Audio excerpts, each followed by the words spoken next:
چې د حدیث شریف ترجمه داسې ده،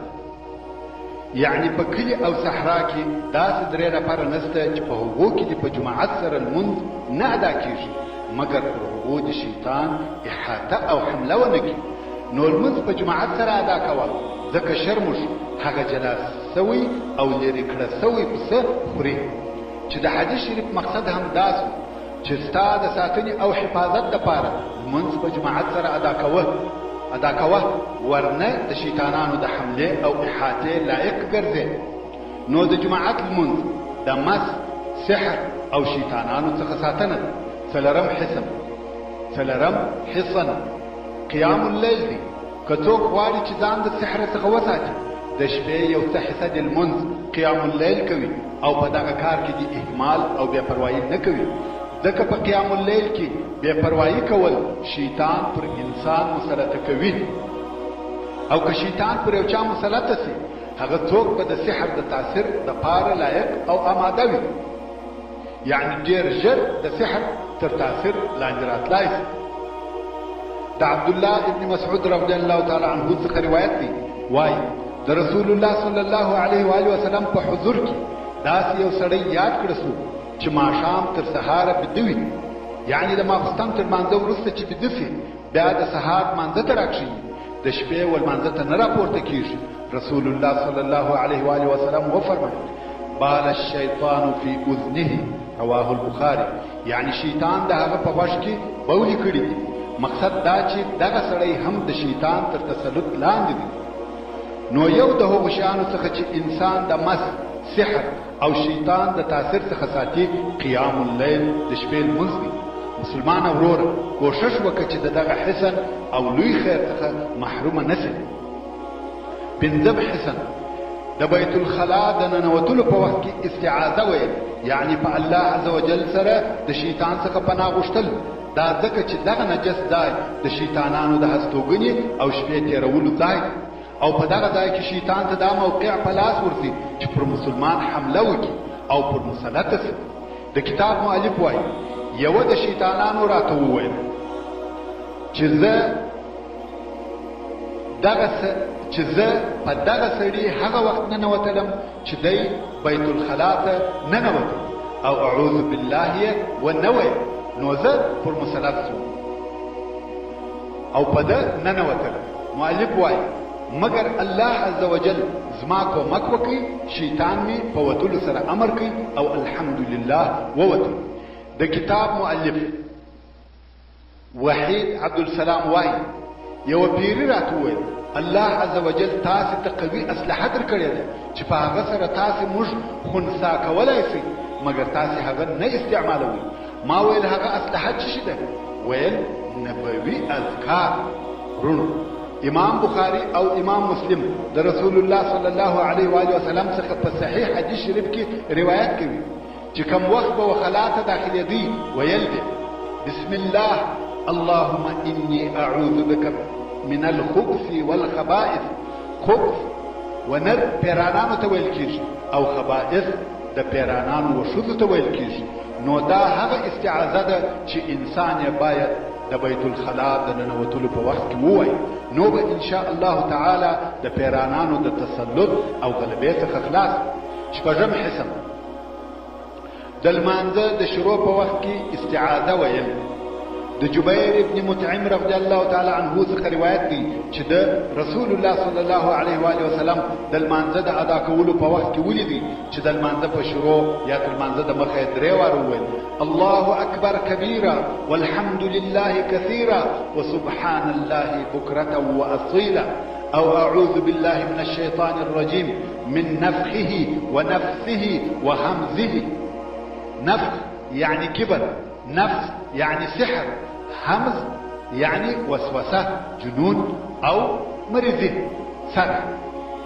وم حسن د ښځې سره د نکاح په وخت کې د دې تحسین او ساتل. ورور پس له هغه څخه چې ستا پر ښځه د نکاح وتړل سوه نو راسته لاس دې د دې پر تندي کښېږده او دغه دعا ووایه اللهم انی اسألک خیرها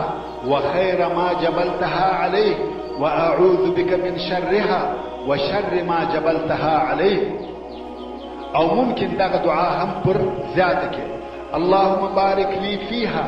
وقها شر حاسد إذا حسد وساحر إذا سحر وماكر إذا مكر. رواه ابو داود. اتم حسن د کورنی ګډ ژوند شروع په لمانځه سره وکړه. عبد الله ابن مسعود رضی الله تعالی عنه وایي د واده په شپه چې دې ښځه درته راغله نو یې امر کړه چې ستا تر شا 2 رکعته لمونځ وکړي او بیا دغه دعا ووایي: اللهم بارك لي في اهلي وبارك لهم في، اللهم اجمع بيننا ما جمعت بخير وفرق بيننا اذا فرقت الى الخير. رواه الطبراني. نهم حسن هغه چې د جماع په وخت کې تحسین یا ساتنه ده. د عبد الله ابن عباس رضی الله تعالی عنه څخه روایت دی چې رسول الله صلی الله علیه و آله وسلم وفرمایل: که یو ستاسو څخه خپل اهل ته راغی او وی بسم الله اللهم جنبنا الشیطان وجنب الشیطان ما رزقتنا، او د دوی په مابین کې اولاد وسو، هیڅ کله به ودته شیطان ضرر ورون نه رسوي. رواه البخاري ومسلم. دغه تحسین ترجمه د مخه ویل کیږي. ورونو د کتاب مؤلف وایي یو پیری پس له هغه څخه چې مسلمان سو او الله عز وجل ته توبه وکړه راته وویل: ما دغه مریض سره په جماع کې اشتراک کاوه، یعنی کوم وخت چې به دغه مریض سړي د خپل ښځې سره نزدېکت کاوه زه هم ورسره شریک وم، ځکه دغه دعا نه ویل. ورونو تاسې فکر وکړئ اسلام موږ ته څونه ګران قیمته خزانې راکړي دي، خو متاسفانه موږ یې په قیمت نه یو خبر او نه کار ځینې اخلو. که موږ او تاسې هر یو د ځان سره فکر وکړو د دغه تحسیناتو څخه مو څونه او کله استعمال کړي، معلومه خبره ده جواب یې 0 دی. د واده په شپه د شکر دعا او لمانځه په عوض فسق او فجور دی. او بیا په دغه نور ورځني ژوند کې وګورئ نو خود به مو ژوند تریخ او په سرګردانیو ډک او اولادونه به مو دغسې د خپل سر او د تربیې د سم حسن تر بېدېدو د مخه به اودس تازه کړې چې پر بستر پرېوتې آیت الکرسي به ووایه او تر هغو به د الله عز وجل حمد تسبیحات او ذکر وایه چې بېدېږي. امام بخاري رحمه الله هغه حدیث شریف روایتوي چې شیطان و ابو هريره رضی الله تعالی عنه ته وویل: که چا تر خوب د مخه آیت الکرسي وویل د الله عز وجل د طرفه به پر ده تر سهاره ساتونکی ولاړ وي او تر سهاره شیطان نور نږدې کېږي. او رسول الله صلی الله علیه و آله وسلم هم پر دغه قول اقرار وکړي او ویې فرمایل: صدقک وهو کذوب. چې قصه داسې د ابو هريره رضی الله تعالی عنه څخه روایت دی چې وایي رسول الله صلی الله علیه و آله وسلم د زکات د مالو د ساتلو وظیفه راکړه. د شپې یو څوک راغی چې دغه مالو څخه یې ژر خواړه اخیستل. هغه نفر مې ونیوی او ما ویل په والله رسول الله صلی الله علیه و آله وسلم ته دې ورولم. سړي ویل: زه محتاج یم، عیالدار یم او د ډېر ضرورت په خاطر راغلم، بیا نه راځم. ابو هريره رضی الله تعالی عنه وایي سړی مې پرېښود. سهار رسول الله صلی الله علیه و آله وسلم راته وویل: یا ابا هريره برایي شپه ستا بندي څه وکړه؟ ما ویل: یا رسول الله د ډېر ضرورت او عیال شکایت یې کاوه، زړه مې پر وسوځي ایله مې کړي. رسول الله صلی الله علیه و آله وسلم وفرمایل: مګر د درواغ درته وویل، بیا درته راځي. د رسول الله صلی الله علیه و آله وسلم د وینا په خاطر چې ویل بیا راځي زه پوه شوم چې سړی بیا راتلونکی دی، نو ورته بیداره وم. سړی بیا د شپې راغلی غواړي چې خواړه یوسي، ما ونیوی او ما ویل رسول الله صلی الله علیه و آله وسلم ته دې ورولم.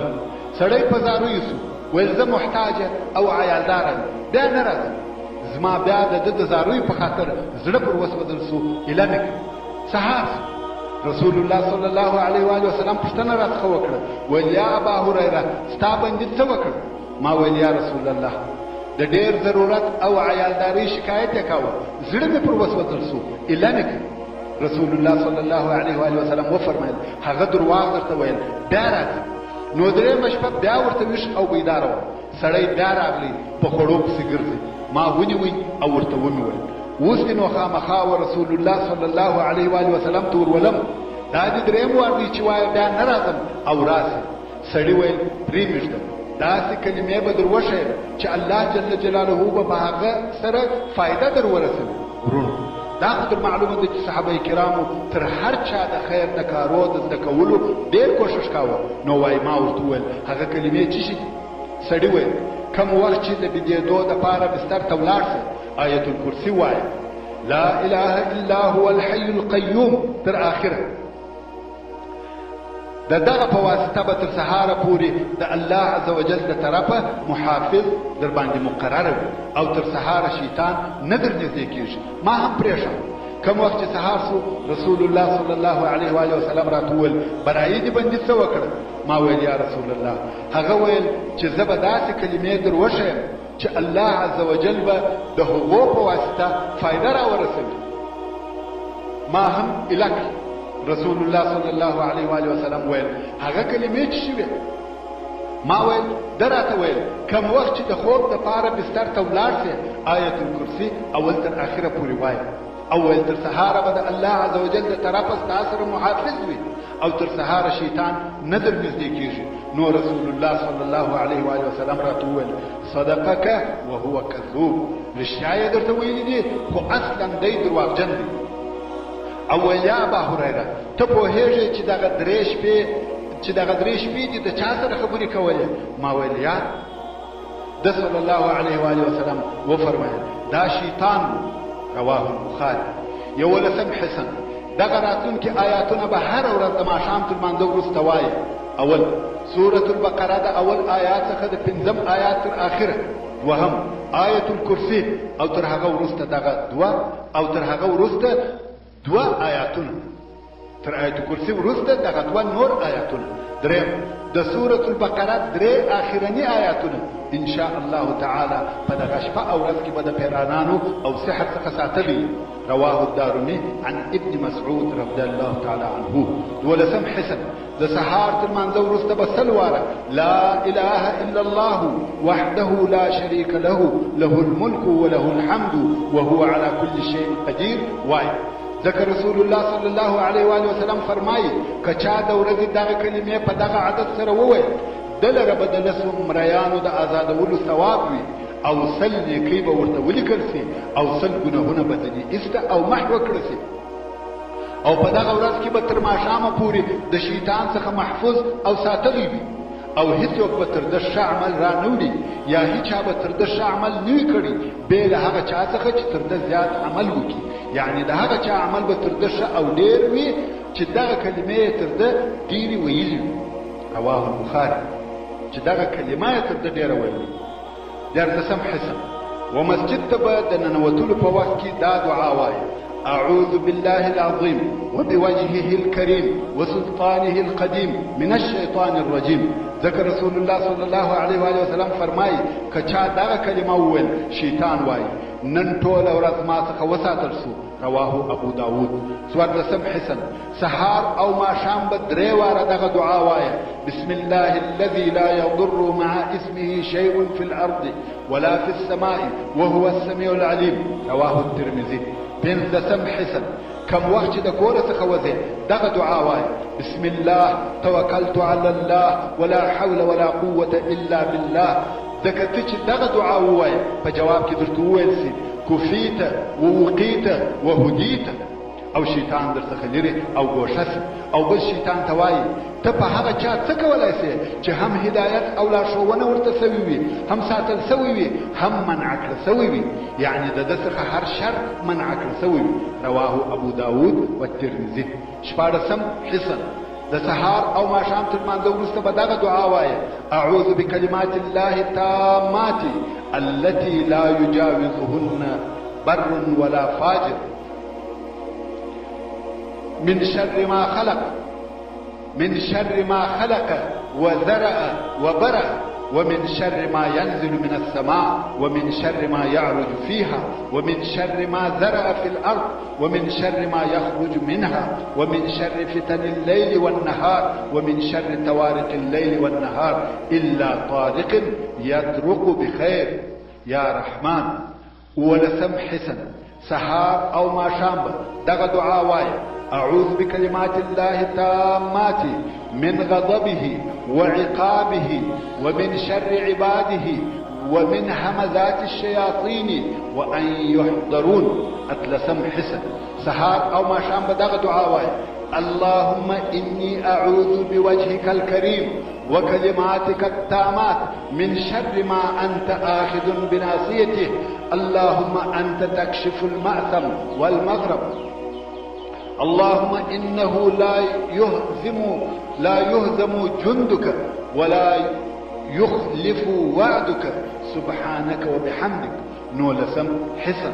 سهار أو ما شام بدغ دعاوي أعوذ بوجه الله العظيم الذي لا شيء أعظم منه وبكلمات الله التامات التي لا يجاوزهن بر ولا فاجر وبأسماء الله الحسنى كلها ما علمت منها وما لم أعلم من شر ما خلق وذرأ وبرأ ومن شر كل ذي شر لا أطيق شره ومن شر كل ذي شر أنت آخذ بناصيته إن ربي على صراط مستقيم.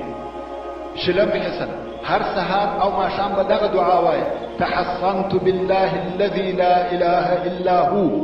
إلهي وإله كل شيء واعتصمت بربي ورب كل شيء وتوكلت على الحي الذي لا يموت واستدفعت الشر بلا حول ولا قوة إلا بالله. حسبي الله نعم الوكيل. حسبي الرب من العباد. حسبي الخالق من المخلوق. حسبي الرازق من المرزوق. حسبي الذي بيده ملكوت كل شيء وهو يجير ولا يجار عليه. حسبي الله لا إله إلا هو عليه توكلت وهو رب العرش العظيم.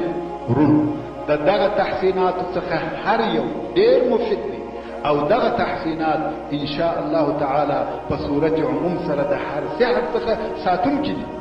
خاصه د سحر الرب څخه په دې شرط چې په صدق اخلاص او یقین سره تطبیق او عملي شي. ورونو د کتاب مؤلف د نمونې پر قسم مشته یو داسې واقعه یا قصه بیانوي چې د سحر الرب علاج پکې کړی دی. وایي دغه سحر ډېر حالات او متعدد علاجونه سوي دي، خو اوس د وخت د مراعات په خاطر به په دغه یوه قصه یا نمونه سره کفایت وکړو. دی وایي یو ځوان خپل هغه ورور راته راوستی چې یوه هفته د مخه یې واده کړی و، مګر د خپلې ښځې سره یې نزدېکت نه سوای کولی. تر ما د مخه فالبینانو او دجالینو ته یعنې کوټګرانو او ساحرانو ته ورغلی و، مګر بې فایدې. کم وخت چې زه پوه سوم چې دی و دغسې خلقو ته ورغلی دی، نو مې د ده څخه وغوښتل چې پر دغه کار صادقه توبه وکاږي او دغه خلق درواغجنان وبولي، ځکه چې ایمان یې صحیح سي او دغه قرآني علاج فایده ورته وکړي. خو سړي راته وویل پس د هغه څخه چې زه دوی ته ورغلم او د دوی حال مې ولیدی، د دوی پر درواغ ویلو، چمبازیو، د خلقو پر خطا ایستلو مې نور هم یقین زیات شو. او بیا نو ما هغه دم پر ووایه او بیا مې ورته وویل چې د سدر یا بیرې د درختې 7,000 بلګونه راوړي، خو دوی دغه بلګونه نه کړه پیدا، نو یې د کافر د درختې 7 بلګونه راوړل او بیا یې د 2 ډبرو په مابین کې وکوټل. ما دغه بلګونه په اوبو کې واچول، آیت الکرسي او معوذات مې پر وویل. بیا مې مریض امر کوي چې دغه اوبه څښه او غسل وکوه. سړی هم دا کار وکړي، سحر یې باطل او هغه تړل یې فورا خلاص و. والحمد لله اولا و آخرا. یو بل هغه قصه چې سحر الرب په لیونتوب بدل شو. یو عاقل ځوان مګر په کومه ورځ چې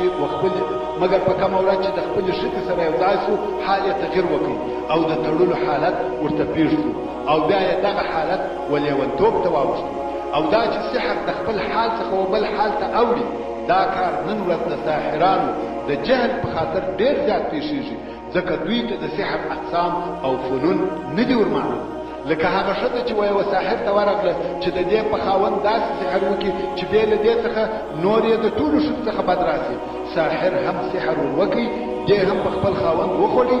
یو دم یې خاوند داسې سو چې د ټولو ښځو څخه یې بد راغله، حتی د خپلې ښځې څخه، تر څو چې دا یې هم طلاق.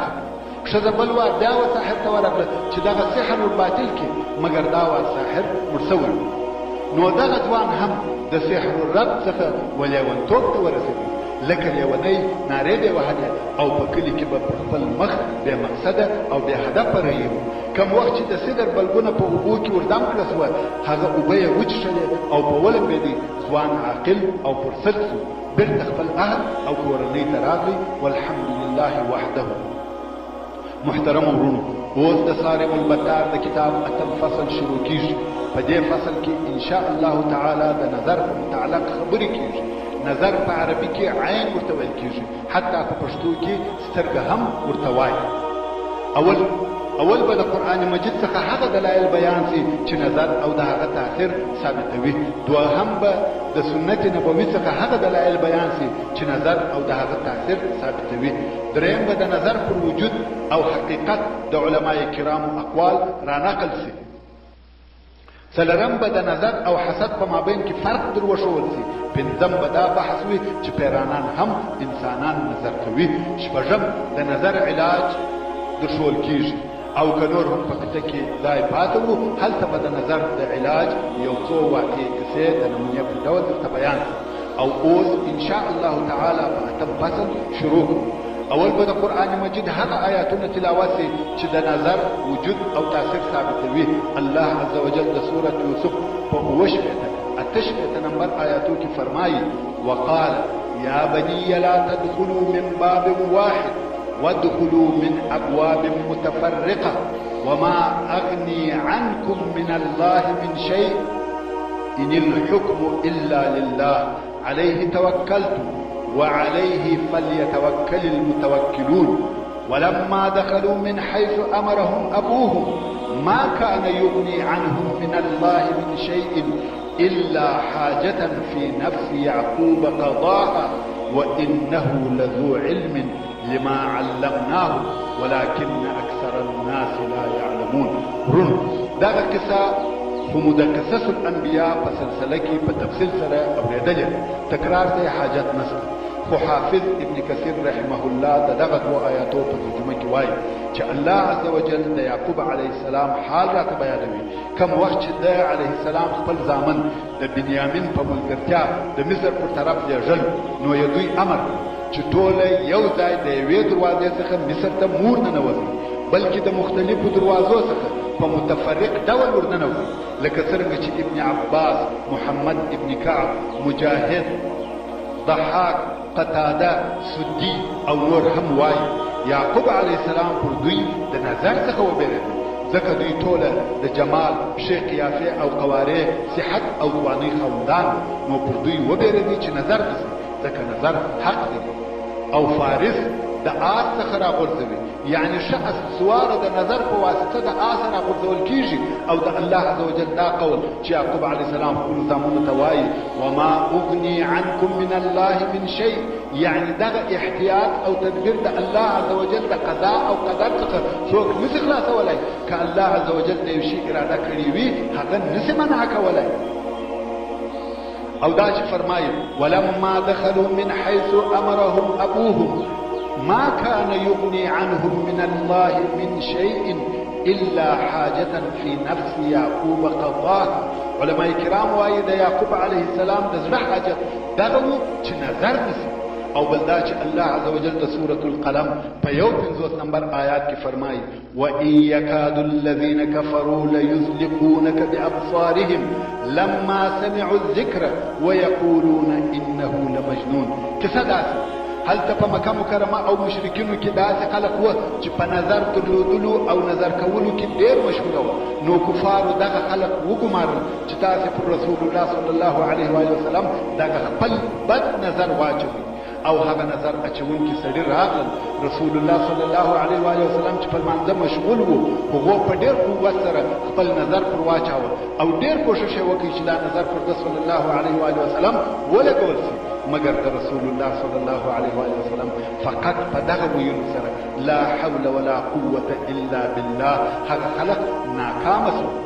حافظ ابن کثیر رحمه الله وایي چې ابن عباس، مجاهد او نور وایي: ليزلقونك یعنی یحسدونك، معنا که د الله عز وجل ساتنه ستا سره نه وای، دوی به د خپل بغض، حسد او عناد په خاطر نظر کړی و. نو دغه آیات شریف پر دې دلالت کوي چې نظر او د هغه واقع کېده او تاثیر کول د الله عز وجل په امر سره حق.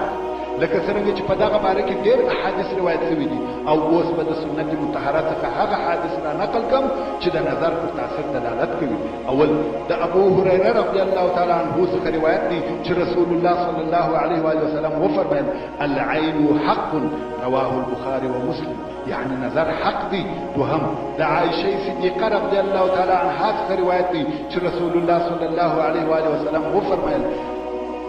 استعيذوا بالله من العين فإن العين حق رواه ابن ماجه، يعني فالله عز وجل سره د نظر څخه پناه غواړي ځکه نظر حق دی. دریم د ابن عباس رضی الله تعالی عنه څخه روایت دی چې رسول الله صلی الله علیه و آله وسلم وفرمایل العين حق ولو كان شيء سابق القدر لسبقته العين واذا استغسلتم فاغتسلوا رواه مسلم، يعني نظر حق دی. که یو شی تر قدر د مخه کېدلای نو به نظر تر د مخه سوی وای، او که چیرې د نظر سوي سړي د پاره د اوداسه د تازه کولو غوښتنه درته وسي د هغه د پاره اودس تازه کوي. ورونو د دغه اوداسه د تازه کولو طریقه به لږ وروسته در وښول سي. څلورم د اسماء بنت عمیس رضی الله تعالی عنها څخه روایت دی چې دې ورسول الله صلی الله علیه و آله وسلم ته وویل یا رسول الله د جعفر اولادونه نظر کیږي ایا وهو ته رقیه وکم؟ رسول الله صلی الله علیه و آله وسلم وفرمایل نعم فلو كان شيء سابق القضاء لسبقته العين رواه احمد والترمذي، يعني هو که یو شی تر قضا د مخه کېدلای سوای نظر به تر د مخه سوی وای. پنځم د ابو ذر رضی الله تعالی عنه څخه روایت دی چې وای رسول الله صلی الله علیه و آله وسلم وفرمایل ان العين لتولع بالرجل باذن الله حتى يسعد حالقا فيتردى رواه احمد وابو يعلى، يعني پر یو سړي نظر ویش او په هغه کې تاثیر کوي تر څو چې یو لوړ ځای ته وخیږي او د هغه لوړ څخه د دغه نظر په واسطه راولوي. شپږم د ابن عباس رضی الله تعالی عنه څخه روایت دی چې رسول الله صلی الله علیه و آله وسلم وفرمایل العين حق تستنزل الحالق رواه احمد والطبراني والحاكم، يعني نظر حق دی سړی د لوړ غره څخه رااچوي. وم د جابر رضی الله تعالی عنه څخه روایت دی وایي رسول الله صلی الله علیه و آله وسلم وفرمایل العين تدخل الرجل القبر وتدخل الجمل القدر رواه ابو نعيم في الحلية وصححه الألباني. معناه نظر سړی و قبر ته داخلي او اوش و دیګ ته داخلي، يعني یو سړی نظر کیږي دغه نظر په واسطه مري او په قبر کې شکول کیږي، او یو اوش نظر کیږي مرګ ته نږدې کیږي بیا نو حلال کړسي او په دې کې پوښ کړسي. اتم د جابر رضی الله تعالی عنه څخه روایت دی چې وایي رسول الله صلی الله علیه و آله وسلم وفرمایل اکثر من يموت من امتي بعد قضاء الله وقدره بالعين رواه البخاري، يعني زما د امت ډیر خلک د الله عز وجل تر قضاء او قدر وروسته په نظر سره مري. نهم د حضرت عائشه رضی الله تعالی عنها څخه روایت دی وایي رسول الله صلی الله علیه و آله وسلم امر کاوه چې د نظر څخه رقیه وکړي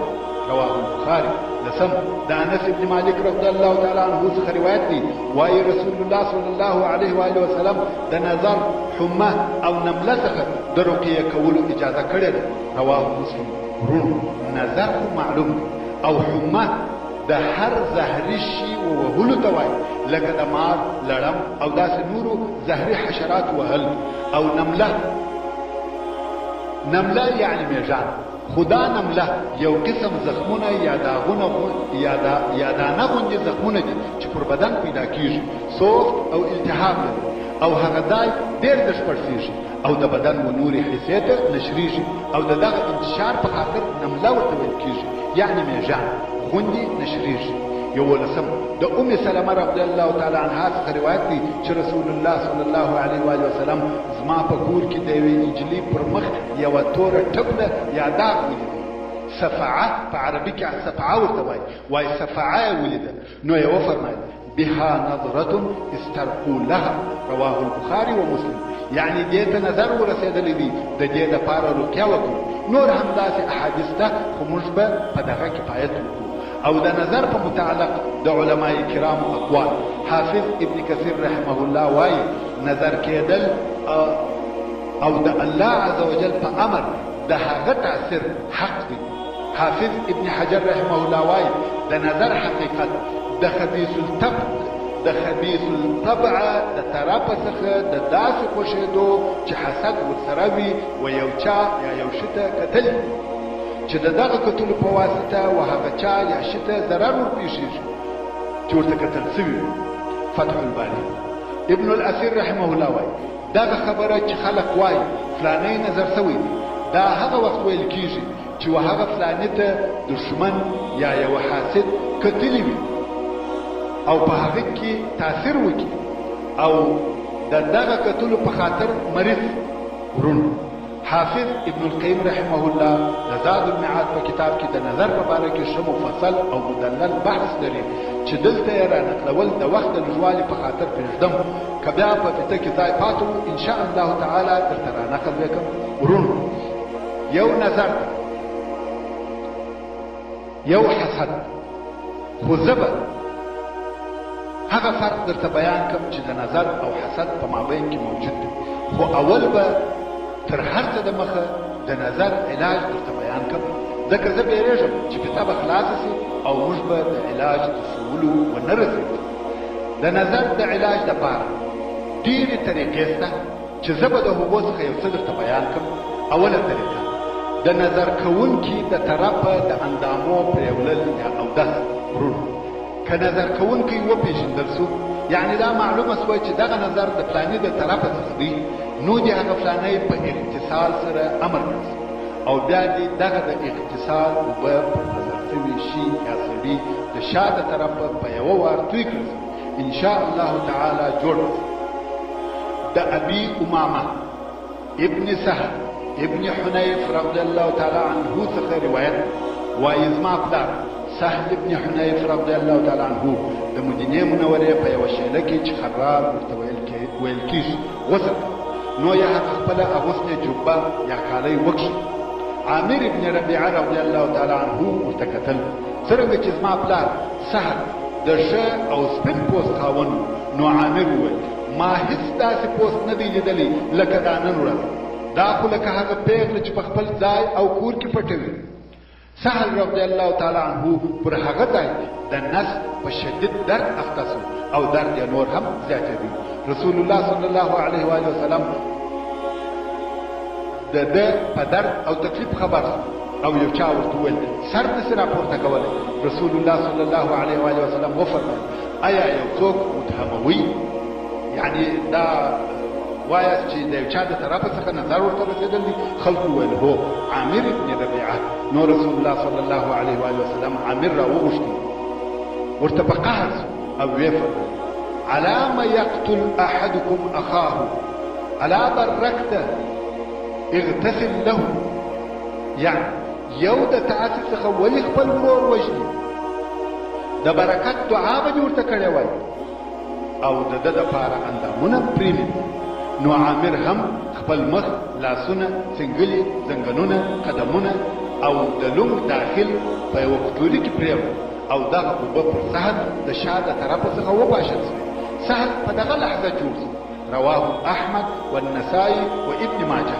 علماء کرام په داخل الازار یعنی د لوم په داخل اندامو کې اختلاف. څوک وایي د جسد هغه حصه مقصد ده چې تر لوم یا پرتاګه دننه وي. څوک وایي مذاکیر یعنی د ذکورت علامه مقصد ده او څوک وایي تر ورانه لوړ ځای چې ورک ورته ویل کېږي مقصد ده ځکه دغه ځای د لوم یا پرتاګه د تړلو ځای ده. قاضي ابن العربي وایي ښکاره او قوي بلکې حق دا دی چې دا هغه ځای دی چې د بدن څخه ولوم یا پرتاګه ته ورنږدې وي او د دغه پرېوللو طریقه داسې. ابن شهاب الزهري رحمه الله وایي هغه پرېولل چې موږ علماو راښولي دي د هغه داسې تعریف کوي چې دغه نظر کوونکي سړي ته دي داسې کټوری یا ټپ راوړل سي چې په هغه کې اوبه وي. دغه نظر کوونکی سړی دې لاس ورننباسي یو وار دې خوله په اوکاشه کې او دغه اوبه دې په کټوري کې واچوي. بیا دې په دغه کټوري کې یو وار مخ پرېمني او بیا دې د کټوري څخه په چپه لاس اوبه راواخلي د راسته لاس پر اورغوي دې توی کړي او بیا دې په راسته لاس اوبه راواخلي د چپه لاس په خورګوي دې توی کړي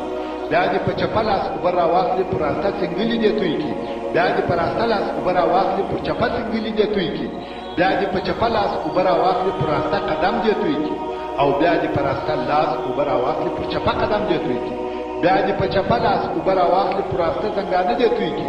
بیا دې په راسته لاس اوبه راواخلي په چپه څنګانه دې توی کړي دغه ټوله پرېولل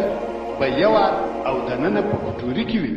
یعنی اوبه به دالته په کټوري کې تویږي او بیا به د خپل لونګ یا پرتاګه دننه اعضا په کټوري کې پرېمي دغه کټوري به پر ځکه نه ایږدي د هغه نظر شوي شخص یا شي پر سر به د شا د طرفه په یوه وار توی کړي دغه ذکر شوې طریقه په سنن بیهقي کې ذکر شوې او دا چې دغه د نظر کوونکي د اعضاو پرېولل یا اودس په څه دلیل سره مشروع شوی دی اول رسول الله صلی الله علیه و آله وسلم فرمایي العين حق ولو كان شيء سابق القدر لسبقته العين واذا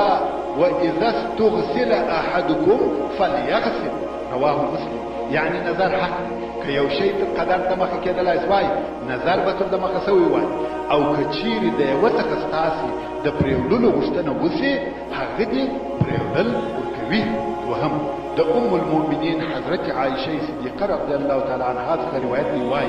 کان یؤمر العائل فیتوضا ثم يغتسل منه المعين رواه ابو داود یعنی نظر کوونکی سړی په اوداسه سره امر کېدی او بیا په هغه اوبو سره نظر شوی شخص غسل کاوه نو دغه دوه او هغه نور احادیث څخه د نظر کوونکی اودس او بیا په هغه اوبو سره د نظر شوی شخص د غسل مشروعیت ثابتېږي د نظر د علاج دوهمه طریقه د نظر شوی شخص پر سر لاس کېږده او دا دعا ووایي بسم الله أرقيك والله يشفيك من كل داء يؤذيك ومن كل نفس أو عين حاسد الله يشفيك بسم الله أرقيك رواه مسلم ده نظر ده علاج دريمة طريقة ده نظر سوي الشخص فرسار لازق شيء أو ده دعاء بسم الله يبريك من كل داء يشفيك ومن شر حاسد إذا حسد ومن شر كل ذي عين رواه مسلم د نظر د علاج څلورمه طریقه د نظر سوي شخص پر سر لاس کېږده او دغه دعا ووایي اللهم رب الناس اذهب الباس واشفي انت شافي لا شفاء الا شفاؤك شفاء لا يغادر سقما رواه البخاري رواه البخاري ومسلم د نظر د علاج پنځمه طریقه د مریض د درد پر ځای لاس کېږده او دغه سورتونه پر ووایي سورة الاخلاص فلق الناس رواه البخاري د نظر د علاج په جمع طریقه په یو لوښي کې اوبه راوړه درې واره معوذات پر ووایه بیا درې واره دغه دعا پر ووایه اللهم رب الناس اذهب بالباس واشفي انت شافي لا شفاء الا شفاؤك شفاء لا يغادر سقما او بیا درې واره دغه دعا پر ووایه بسم الله ارقيك والله يشفيك من كل داء يؤذيك ومن كل نفس او عين حاسد الله يشفيك دانو دغه اوبه د نظر سوي شخص پر سر د شاده طرفه په یوه په داسې ډول سره توی کړه چې دغه اوبه یې ټول بدن ته ورسېږي باذن الله ان شاء الله تعالی جوړ بشي محترم ورونو اوس به د نظر او حسد په مابین کې هغه فرق درته بیان کړم چې د دوی دوه په مابین کې موجود دی اول حاسد تر نظر کوونکی عام ځکه نظر کوونکی خاص ډول حاسد دی نو هر نظر کوونکی حاسد دی مگر هر حاسد نظر کوونکی نه دی نو ځکه په سورة الفلق کې د حاسد څخه پناه وغوښتل شوه که یو مسلمان د حاسد د شر څخه پناه وغواړي نو په هغه کې حاسد او نظر کوونکی دواړه داخل شو چې دا د قرآن مجید د اعجاز او بلاغت څخه دي چې شامل او کامل الفاظ استعمالوي دوهم حسد د حق او بغض څخه پیښیږي چې د محسود دپاره د نعمت زوال غواړي مګر د نظر سبب اعجاب د هغه شي ښه او لوړ بلل دریم حسد او نظر په نتیجه او اثر کې سره یو شي دواړه خپل مقابل طرف ته که محسود وي که نظر سوی شي ضرر رسوي مگر په مصدر او منبع کې فرق سره د حسد منبع د زړه کبابېدل او پر محسود دغه نعمت ډېر بلل او د هغه څخه دغه نعمت د ځانېدو خواهش او تمنا لري مگر نظر کوونکی داسې نه دی بلکې د نظر مصدر او منبع د سترګو د کتلو اور دی نو ځکه نظر پر داسې شي هم واقع کېدلی سي چې نظر کوونکی حسد نور سره لري لکه جمال حیوان مال او زراعت او ډېر ځله شاید سړی خپل ځان نظر کړي نو یوه شي ته د نظر کوونکي کتل د تعجب او خوښېدو کتل وي چې هغه د ده د نفس کیفیت هم ورسره وي چې هغه کیفیت یې پر نظر سوي شي تاثیر کوي څلورم حاسد ممکن د داسې شي حسد وکړي چې هغه لا تر اوسه نه وي موجود سوی خو د وجود امید یې وي مګر نظر کوونکی دی د هغه واقعي موجود څخه بل شی نسي نظر کولی پنځم هیڅ انسان د خپل ځان او مال سره حسد نه کوي مګر د نظر خاوند شاید خپل ځان او مال نظر کړي شپږم حسد بې له خبیث او حاقد نفس څخه نه پیښیږي مګر نظر ممکن د یو صالح شخص د طرفه څخه چې یو شی یې خوښ سي بې له دې ارادې چې د هغه څخه دې دا نعمت زایل سي پیښ سي لکه د عامر ابن ربیعه رضی الله تعالی عنه په واسطه چې وسهل ابن حنیف رضی الله تعالی عنه ته نظر پیښ سره له دې چې عامر رضی الله تعالی عنه د اولو مسلمانانو څخه دی بلکې د اهل بدر څخه دی چې هغه قصه یې په دغه بیان کې په تفصیل سره درته ذکر شي او د هغو کسانو څخه چې د حسد او نظر په مابین کې فرق شته امام نووي حافظ ابن حجر ابن الجوزي ابن القیم رحمه الله جميعا دي نو د یو مسلمان دپاره دا مستحب او ښه کار کې یو شی ولید او هغه یې خوښ و هغه ته باید د برکت دعا وکړي دا فرق نه لري چې شی خپل وي یا د بل ذكر رسول الله صلى الله عليه وآله وسلم وعامر بن ربيعه رضي الله تعالى عنه توفرمه الله بركت عليه يعني د برکت دعا به ورته کړې وای ځکه دغه دعا د نظر تاثیر منع کوي ورونو پیرانان هم انسانان نظر کوي اول د ابي سعيد الخدري رضي الله تعالى عنه څخه روایت وای رسول الله صلى الله عليه وآله وسلم د پیرانانو د نظر څخه پناه غوښته او بیا د انسانانو د نظر څخه خو کوم وخت چې معوذتين یعنی سورة الفلق او سورة الناس نازل شو دغه یې ویل او د نور شیانو ویل یې پرېښود رواه الترمذي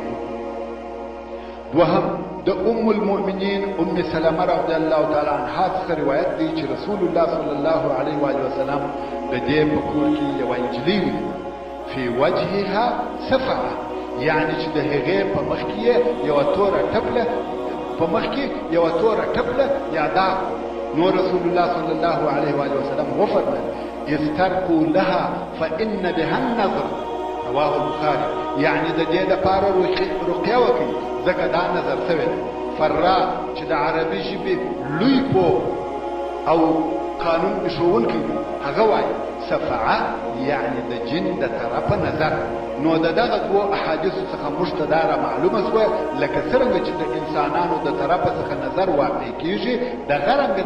د پیرانانو د طرفه هم واقع کیږي نو ځکه پر هر مسلمان دا لازمه ده کم وخت چې کالي کاږي یا په هنداره کې ګوري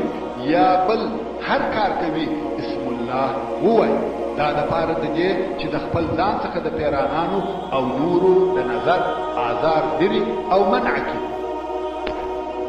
محترم ورونو لکه څرنګه چې د مخه مې وعده کړې وه که په پسته کې ځای پاتې و د حافظ ابن القیم رحمه الله د نظر په متعلق چې کوم مدلل بحث لري درته بیان وکړم خو اوس وینم چې په پسته کې دونه ځای نه دی پاته چې هغه بحث کې پکښې کېدای شي اما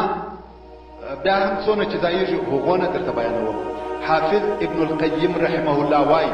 داسې یوه ډله چې د عقل او اورېدلو څخه محروم دي د نظر تاثیر او حقیقت باطل بولي او دوی وایي دا خیالات او اوهام حقیقت نه لري چې دغه خلک د عقل او سمع د خوا هغه جاهلترین خلک